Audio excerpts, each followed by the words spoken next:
GR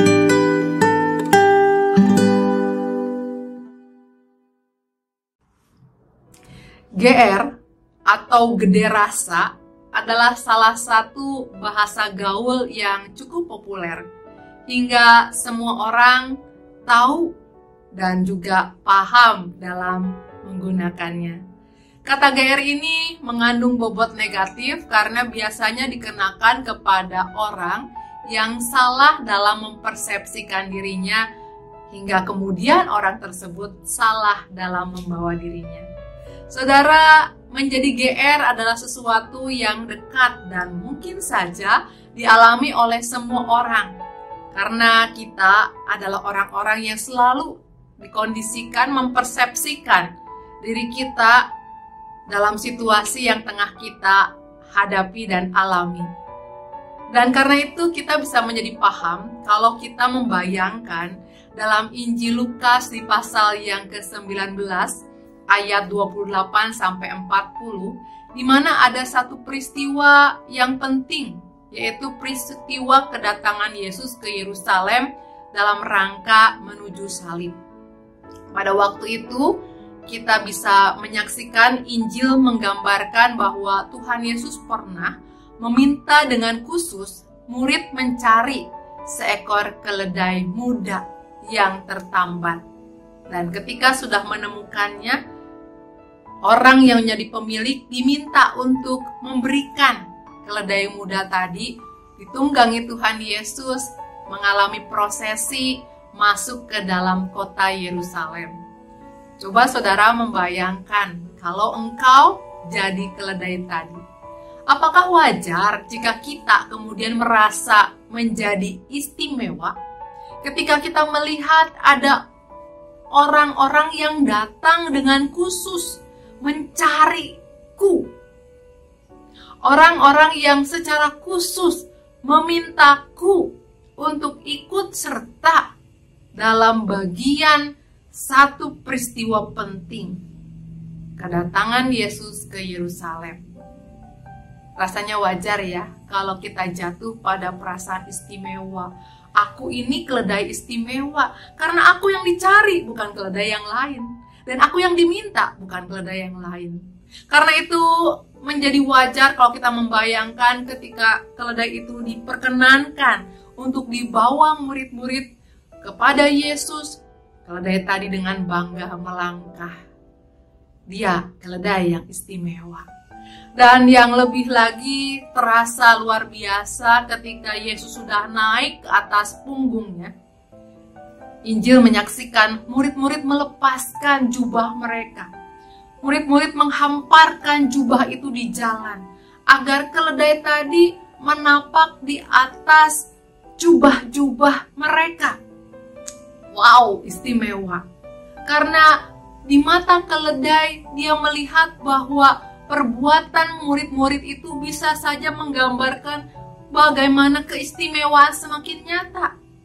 Keledai istimewa nggak pantas kakinya kotor, sehingga dia pantas menapak di atas pakaian-pakaian dari banyak orang yang sengaja melakukan itu bagi dirinya. Sang keledai bisa mabuk kepayang, kegeeran saudara. Karena bayangkan saja mendapatkan perlakuan yang begitu istimewa. Pakaian itu bukan hanya sekedar pakaian, tetapi tanda kehormatan, dan orang membiarkan dia ada di atas kehormatan mereka.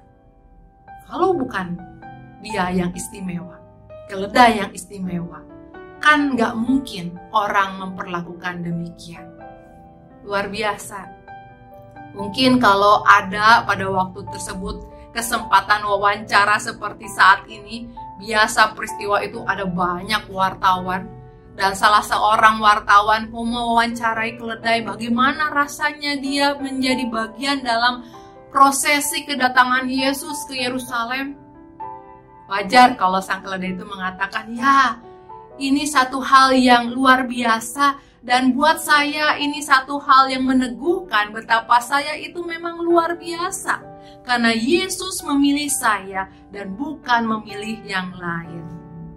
Saudaraku, kalau kita berandai gini, kita bisa saja tertawa atau mentertawakan sang keledai tadi.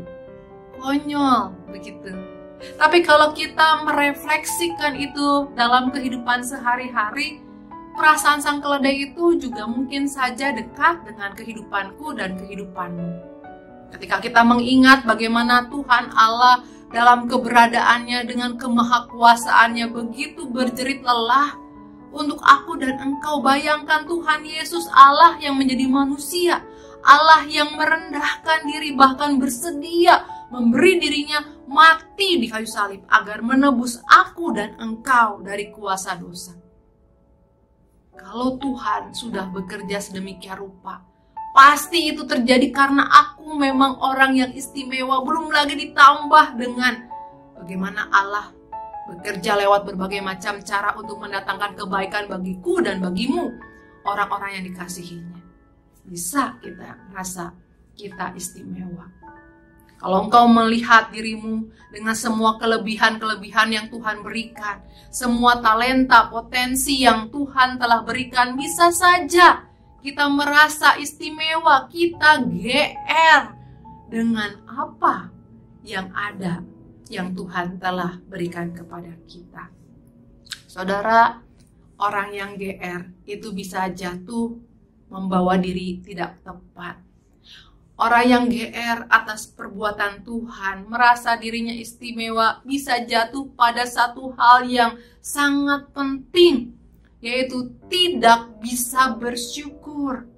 Orang yang tidak bisa bersyukur adalah orang yang menyia-nyiakan karya kebaikan Allah dalam kehidupannya. Orang yang tidak bisa bersyukur adalah orang yang tidak memberikan dirinya kesempatan memperbaharui diri, mengubah diri.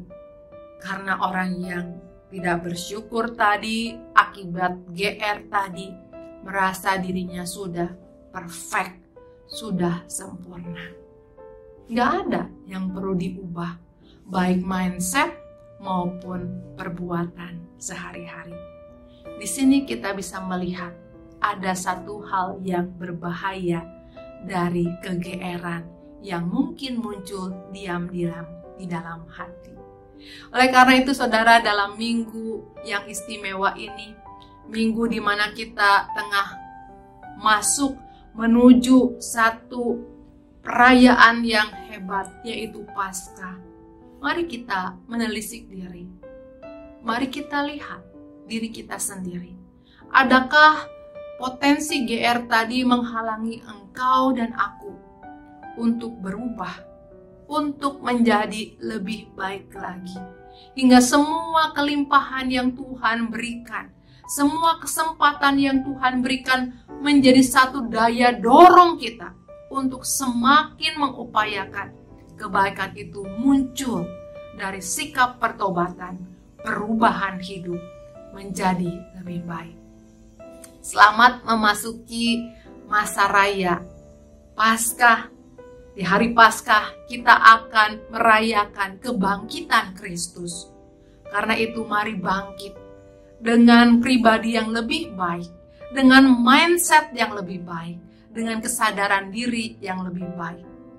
Aku dan engkau hanyalah orang-orang yang pantas bersyukur akibat kebaikan Tuhan. Aku dan engkau adalah bagian karyanya. Dia yang utama. Kita ikut serta. Tuhan Yesus kiranya terus disukakan atas segala sesuatu yang kita lakukan. Tuhan Yesus memberkati kita semua. Amin.